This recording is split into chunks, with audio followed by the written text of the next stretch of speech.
Alpagoy'un ordusu göründü. Gelirler. Daha çabuk, daha çabuk!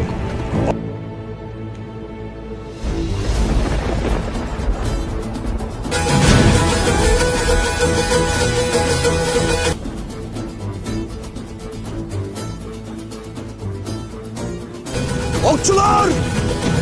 Hazır olun!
The Battle of Pelekanan, the turning point that changed the fate of Byzantium and the rise of the Ottoman state.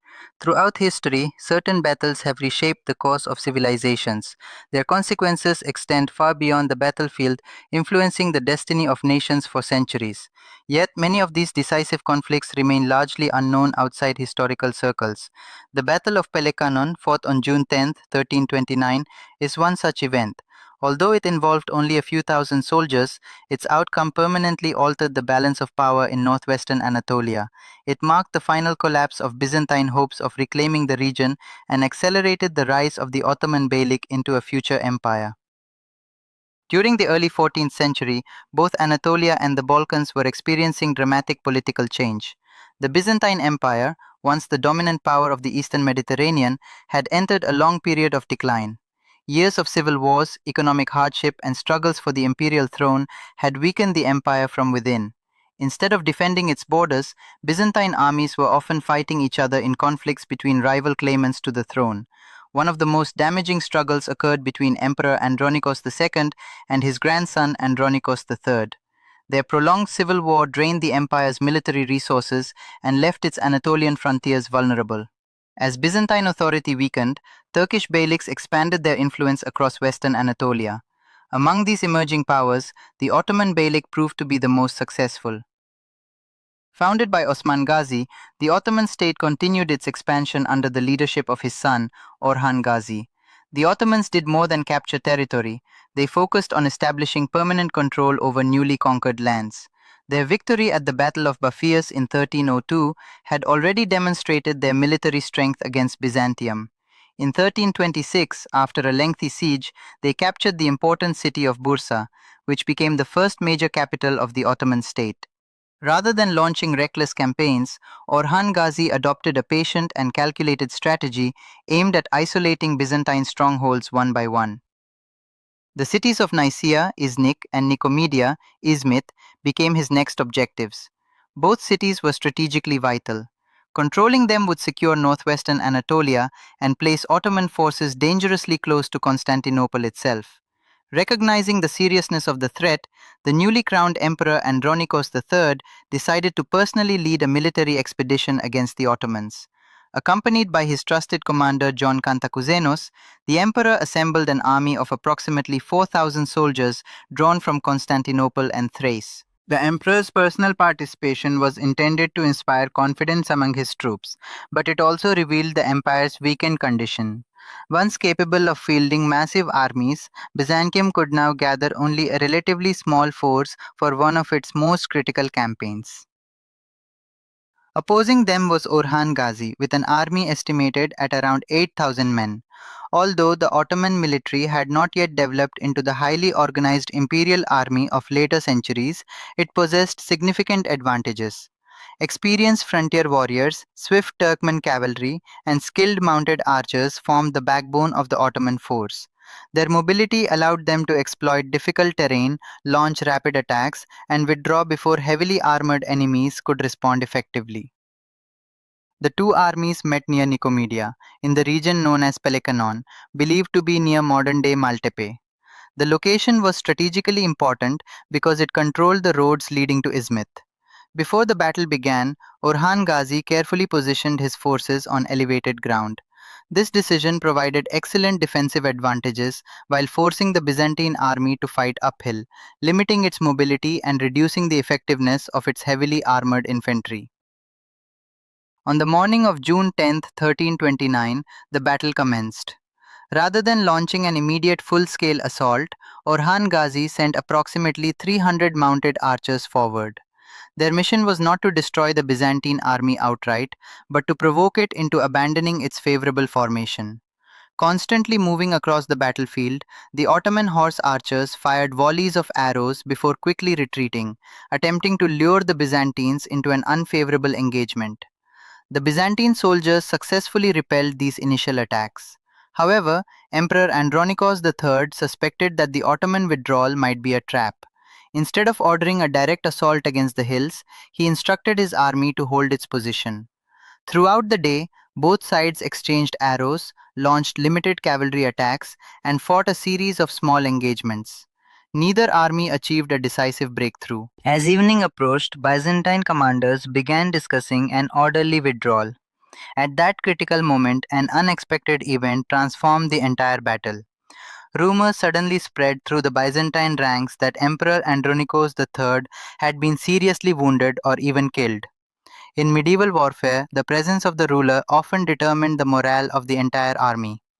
Once panic spread among the soldiers, discipline quickly collapsed. Units that had been preparing for an organized retreat instead began fleeing in confusion. Communication broke down, formations dissolved, and fear replaced order. Orhan Gazi immediately recognized the opportunity. He ordered his cavalry to launch a rapid pursuit against the retreating Byzantine forces. Ottoman horsemen relentlessly attacked the fleeing soldiers, inflicting heavy casualties. Some Byzantine troops managed to reach nearby fortifications, while others barely escaped to Constantinople. The battle ended in a clear Ottoman victory. Although the number of casualties was not exceptionally large by medieval standards, the psychological consequences were enormous. The defeat demonstrated beyond doubt that Byzantium no longer possessed the military strength necessary to halt Ottoman expansion in Anatolia. More importantly, the empire never again attempted a major field battle against the Ottomans in the region. The victory at Pelekanon opened the way for further Ottoman conquests.